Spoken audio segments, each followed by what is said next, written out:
मित्रों, आज भारतीय जनता पार्टी की संसदीय बोर्ड की बैठक आदरणीय प्रधानमंत्री श्री नरेंद्र मोदी जी की उपस्थिति में और सभी संसदीय बोर्ड के सदस्यों के बीच में हमारी आज बैठक हुई।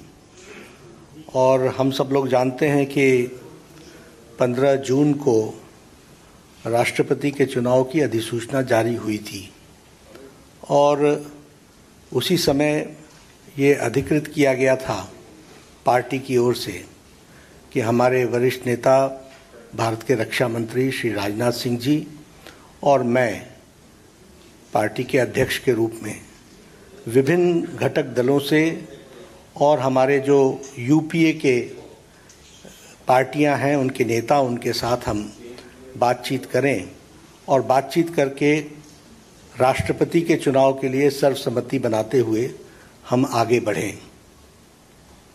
हमारे आदरणीय राजनाथ जी ने यूपीए के घटक दलों के नेताओं के साथ बातचीत की, कुछ के साथ उन्होंने बातचीत की, कुछ के साथ हमने बातचीत की।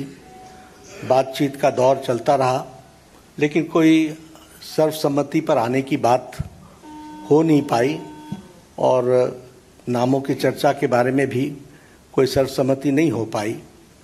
और आज हम जानते हैं कि यूपीए ने अपना राष्ट्रपति का प्रत्याशी घोषित कर दिया है।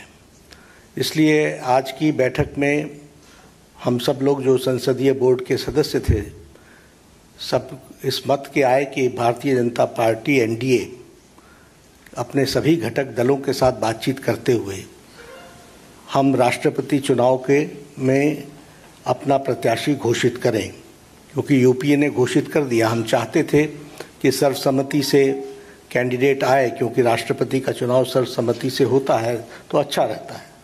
लेकिन इस प्रकार का उन्होंने जब कैंडिडेट घोषित कर दिया तो हम लोगों ने आज बैठक में हमारे अपने एनडीए के घटक के लोगों के साथ बातचीत करते हुए और लगभग 20 नामों पर हमारे यहाँ लंबे दौर की चर्चा हुई और चर्चा में सब लोगों के साथ बातचीत करते हुए एक सर्वसम्मति इस बात पर बनी कि सभी नामों पर चर्चा हुई, विस्तृत चर्चा हुई, लेकिन कुल मिलाकर के ये बात सामने आई कि हमें प्रत्याशी के रूप में कोई पूर्व से ढूंढना चाहिए, भारत के पूर्वी क्षेत्र से ढूंढना चाहिए और हो सके और हमारा प्रयास हो महिला को हमको स्थान देना चाहिए।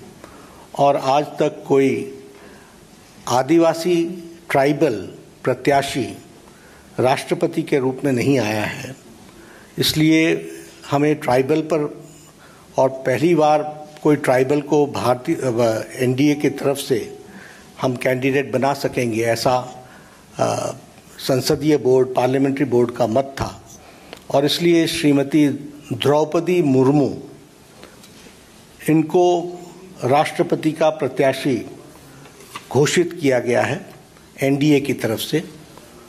और हम सब जानते हैं कि श्रीमती द्रौपदी मुर्मू जैसे राधाकृष्णन जी शिक्षा से जुड़े हुए थे, सर्वपल्ली राधाकृष्णन राष्ट्रपति के रूप में, उसी प्रकार द्रौपदी जी का भी जीवन आजीवन शिक्षा से जुड़ा रहा और वो टीचर के रूप में, शिक्षक के रूप में उन्होंने अपना जीवन प्रारंभ किया। बाद में वो काउंसलर भी बनी और वाइस चेयरपर्सन रायरंगपुर की बनी और उसके बाद उन्होंने एक लंबा अरसा विधायक के रूप में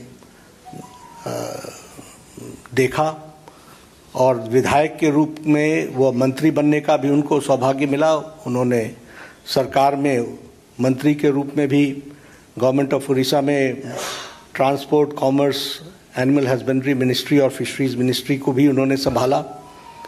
और सबसे अच्छी बात यह भी रही कि उन्होंने Neelkanth award for best MLA 2007 का वह भी उन्होंने अर्जित किया, उनको मिला। और बाद में वो 2015 से लेकर 2021 तक झारखंड स्टेट की गवर्नर रहीं। तो इस तरीके से उनका राजनीतिक जीवन रहा है। एक बहुत ही संवेदनशील महिला नेत्री, जिन्होंने शिक्षा से अपने आप को जोड़ करके जीवन में आगे बढ़े और जो जो जिम्मेवारियां उनको दी गई उन्होंने बहुत उत्तम तरीके से उसको निभाया है। इसलिए एनडीए ने और एनडीए के सभी घटक दलों के साथ बातचीत होते हुए आज संसदीय बोर्ड ने श्रीमती द्रौपदी मुर्मू को अपना राष्ट्रपति के कैंडिडेट के रूप में घोषित किया है। बाकी जानकारियां और डिटेल हम देंगे, उनका बायोडाटा आपको अटैच कर दिया जाएगा। यही घोषणा मुझे करनी थी।